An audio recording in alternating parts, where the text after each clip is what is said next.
जर्जियामा नेपाली झन्डालाई लिएर धेरैको negative comment देखियो। के भ्रष्टाचार विरुद्ध बोल्नु गलत थियो त? आफ्नो हकको लागि बोल्नु गलत हो? यदि होइन भने लङ्का जलाउनका लागि हनुमान गएका थिएन। परिस्थिति आइगयो, लङ्का नजलाई नहुने भयो, लङ्का जल्यो, भस्म भयो। नेपालीहरूले आवाज उठाउँछन् अन्यायमा भनेर अरू देशले भिजा दिँदैन भनेर चाहिँ हामी डराएर बस्ने हो।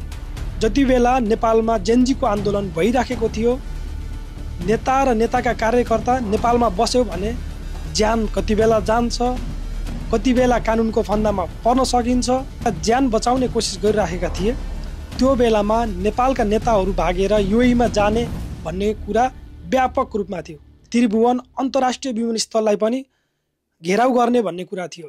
त्यो देखिसके पछाडि जसरी अहिले नेपालका नेता भ्रष्टाचारी जो अन्याय अपराध गरेका छन् उनीहरू चाहिँ भागेर युएई जस्तो देशमा नजाउन् भनेर उनीहरूले त्यसरी पनि बन्द गरेको हुन सक्छ।